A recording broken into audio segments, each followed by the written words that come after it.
Rain streaks the windows of our downtown Seattle high-rise, Lake Union's silver glow flickering beyond the glass. I kick off my heels, the ache of 10 hours on the Aurora project pulsing in my bones. At 32, I'm an architect chasing a dream, the Aurora Complex, a green development that could transform the city's neglected north and land me a senior partner spot at my firm. But tonight, our apartment feels like a museum, all sleek lines and cold silence. Brandon's voice drifts from the living room, warm but distant. "You're home.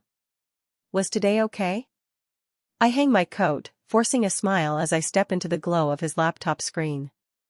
He's on the sofa, phone in hand, his dark hair catching the light.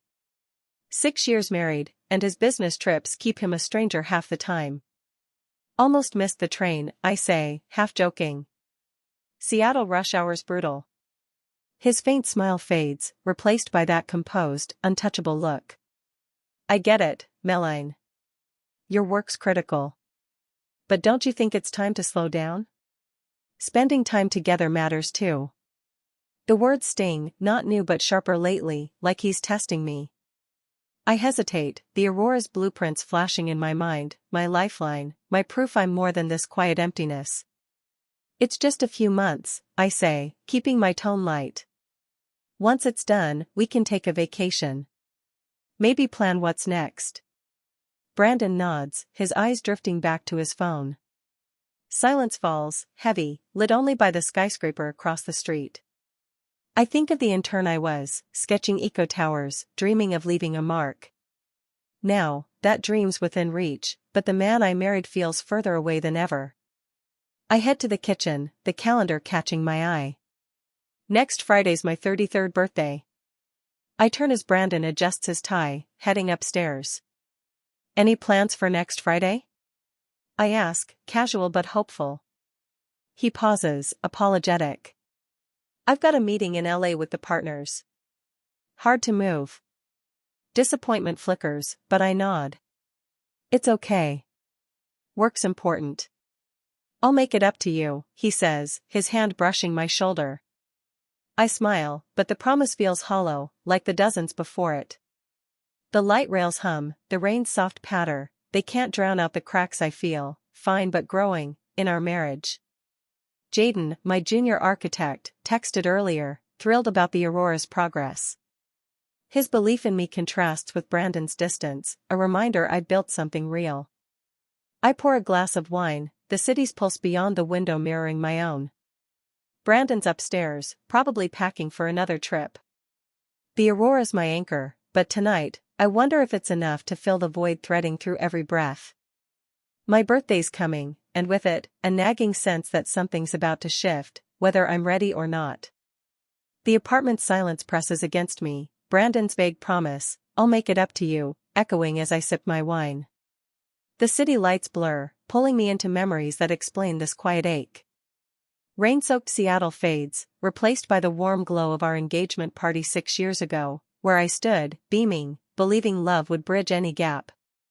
Brandon's mother had pulled me aside, her smile tight. "You're so driven, Meline. But family's what matters." Her words, cloaked in kindness, hinted I'd never fit their polished world. Brandon had laughed it off, but his silence when she dismissed my career stung. I'd poured my savings into his startup, believing we were a team. When it succeeded, he took the credit, and I let him, hoping he'd see me. Another memory surfaces, a Christmas dinner at my parents' Bellevue home. Sienna, my younger sister, sparkled in a silk dress, her fashion campaign stories dominating. "Sienna's a star," my mom gushed, ignoring my news about a city award for my designs. My dad nodded, his eyes on Sienna. I'd clenched my napkin, invisible.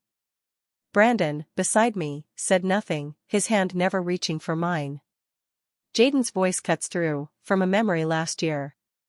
"You're killing it, Meline," he'd said, reviewing my Aurora sketches. A junior architect, his enthusiasm reminded me of my intern days, when I believed I could change the city. He'd seen my parents' favoritism at a firm event, whispering, "They don't get you, but we do." His words were a lifeline, one I clung to when Brandon's trips grew longer. Back then, I'd excused Brandon's distance, his deals, his ambition. But each "I'll make it up" piled up, unfulfilled. My parents' calls always circled Sienna's achievements, my work a footnote. "You're too serious," Sienna had teased at a family barbecue, her laugh sharp. "When's the last time you and Brandon had fun?" My parents chuckled, and I burned their dismissal a familiar wound. I blink, back in the apartment, the wine glass cold in my hand. Jaden's text from today, "Aurora's Phase 1 is a hit," grounds me. But Brandon's absence, my family's neglect, they're not new. Their roots, deep entangled, feeding this isolation. I built a career, a name, but the people I love see only my failures, childless, work-obsessed, not enough. Sienna's face flashes, her confident smirk at that barbecue. Something in her eyes lately, a knowing glint, unsettles me. I shake it off, but my gut, rarely wrong, whispers warning. The Aurora's my fight, my proof, but tonight, I feel the weight of what I've lost chasing it. Brandon's footsteps echo upstairs, distant as ever. My birthday looms, and with it, a reckoning I can't yet name. Rain drums against Riverstone's windows, the restaurant's warm light clashing with the chill in my chest. I'd hoped Brandon might surprise me for my 33rd birthday, but this morning, he'd been apologetic. "Chicago meeting with the partners," he'd said, suitcase packed. "I'll make it up." I'd nodded, hiding the sting, and now I'm here, at a family dinner my parents insisted on, with Sienna, as always, the star. I slide into my chair, hair damp, the Aurora project's chaos, scrambling to adjust the glass canopy, still buzzing in my mind. My mom, Elaine, glances at her watch, frowning. "Meline, you're late." Her tone, soft but pointed, carries years of comparison. "Rain slowed me down," I say, forcing a smile. "Construction site was a mess." "It's always work," my dad, Gerald, mutters, barely audible but sharp. Sienna, radiant in a cinched silk dress, touches Mom's hand, flashing a bracelet. "From a gala VIP gift," she says, her voice a melody. Mom's eyes light up. "So elegant, Sienna. Perfect for you." I sip my water, invisible again. The main course arrives, and I try to shift the focus. "Aurora's Phase 1 got great city feedback," I say, voice steady. "I might make partner early." Dad glances up, then back to his plate. "Good. But don't get too caught up. You're at the age for kids." Mom cuts in, "You're 33, Meline. You can't wait forever." "I want a grandchild." Sienna chuckles, her eyes glinting. "Come on, Mom. Meline loves her work more than kids. Probably needs another skyscraper before diapers." The words, playful but barbed, hit hard. I tilt my head. "You don't really believe that, do I?" Sienna shrugs, smirking. "Just saying what everyone thinks." "When's your last date night with Brandon?" My parents stay silent, their agreement a quiet blade. I clench my hands under the table, dreams of a family buried under deadlines and Brandon's trips. Sienna's amusement, my parents' dismissal, they don't see me, only the daughter who isn't Sienna.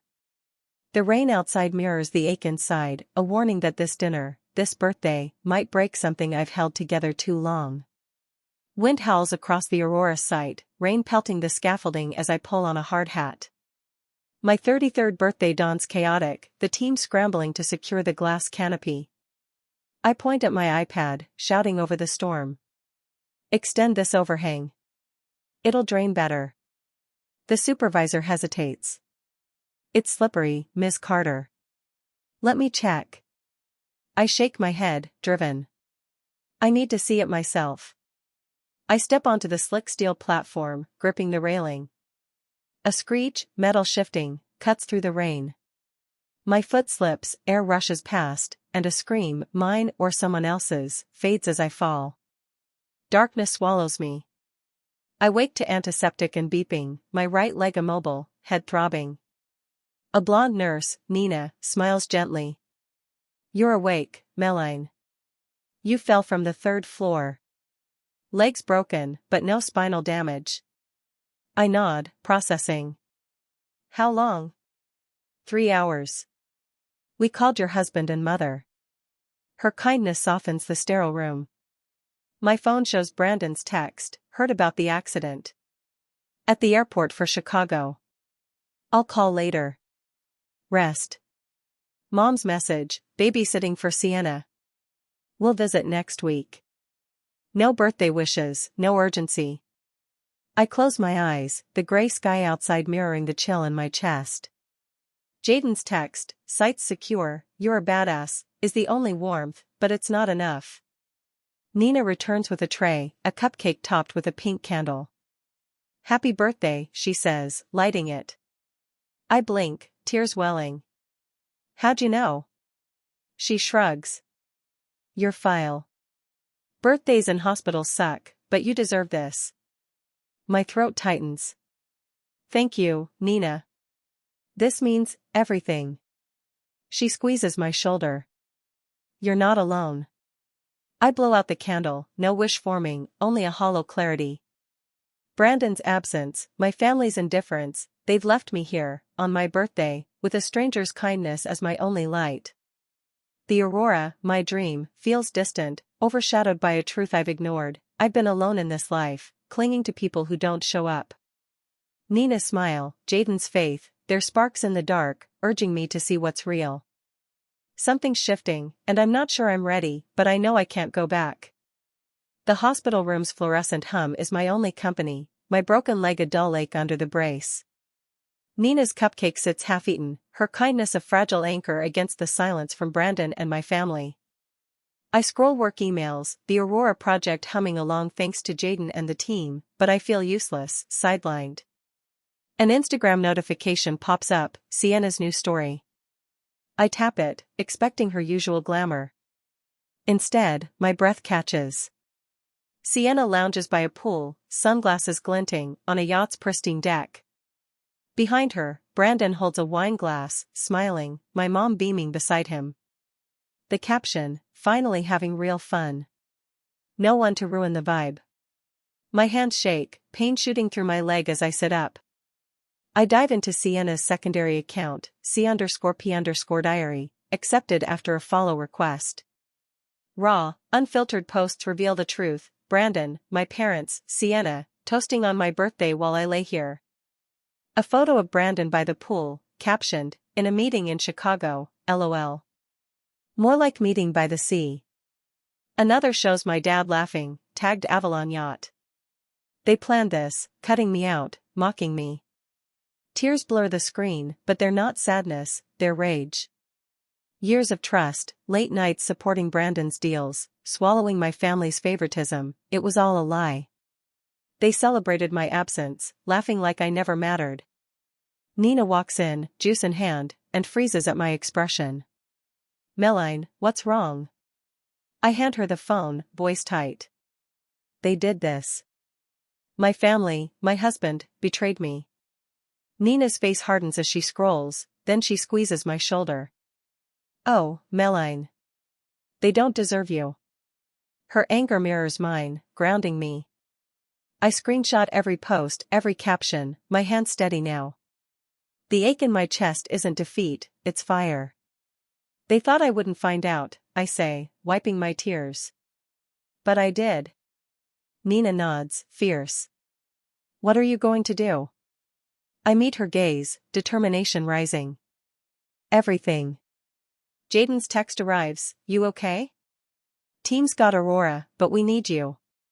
His faith, Nina's support, they're my real anchors, not the family who left me here. Brandon's lie, Sienna's smirk, my parents' silence, they've handed me the truth, and I'm done being invisible.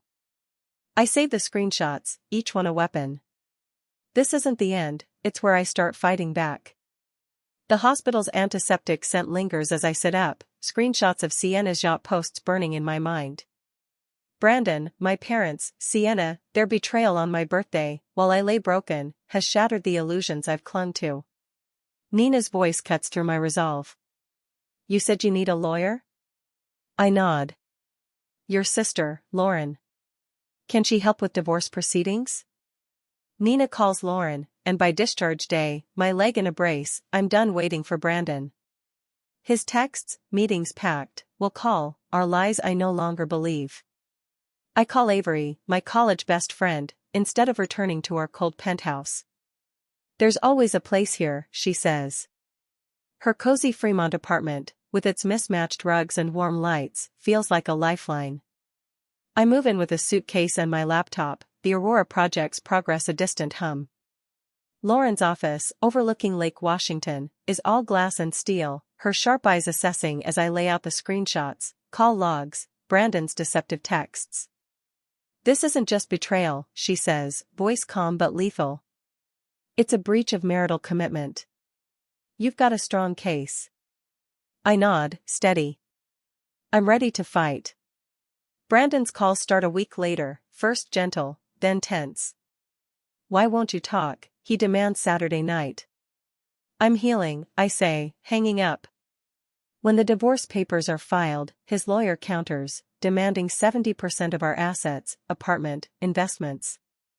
Lauren smirks, reading their letter. We'll show them the evidence in court. His reputation won't survive the publicity.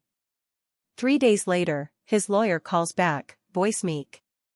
Brandon offers the apartment and won't touch your portfolio. Lauren glances at me. Accept? I nod. I just want freedom. The settlement's swift, my screenshots, Lauren's strategy, and Brandon's fear of exposure leave him no choice. I keep the penthouse, my investments, and my dignity. Avery's balcony becomes my refuge, city lights glittering below as I sip tea. Jaden's updates, Aurora's killing it, remind me I'm more than this betrayal. Nina visits, her smile proud. You're unstoppable, Meline.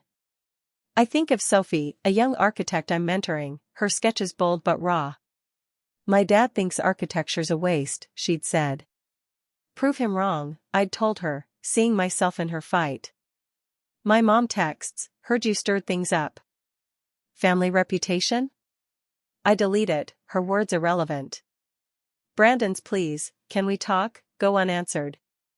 The penthouse, mine by right, waits, but I'm not ready to return. Avery's warmth, Nina's faith, Jaden's trust, they're my foundation now. I'm not just leaving Brandon, I'm claiming a life where I'm seen, valued, and free. Avery's apartment hums with life, the Fremont skyline a soft glow beyond her balcony.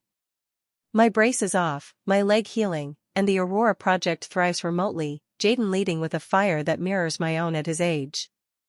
I've launched Lumen Studio, a small architecture firm in Capitol Hill, named for light, steady, unmistakable. It's just me, Jaden, and Arya, our admin, but we're building something real. Our first project, Sunny Haven, a children's shelter redesign, comes from Monica, a director I met through Nina. The nursery's crumbling, she'd said. No light, tight budget. I'd nodded. No design fee. Jaden and I reimagine it, open spaces, natural light, energy-saving solutions.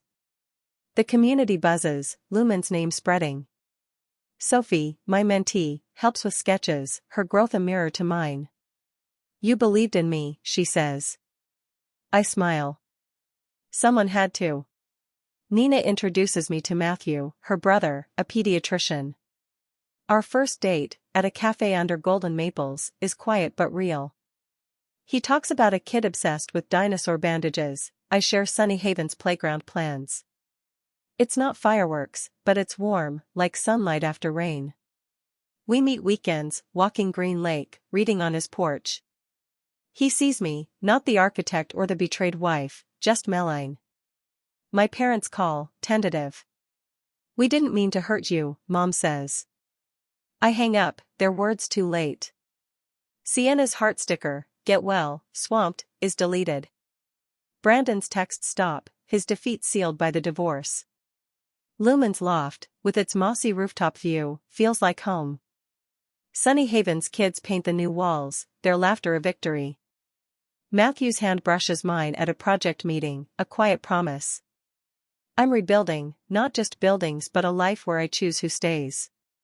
Spring tulips bloom along Seattle streets, and my new Capitol Hill rental glows with warmth. Lumen Studio thrives, Sunny Haven's redesign earning city praise.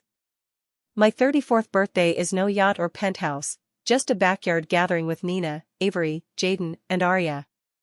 String lights twinkle, Avery's red velvet cake smells of butter, and Jaden's photo board of Lumen's project sparkles with pride.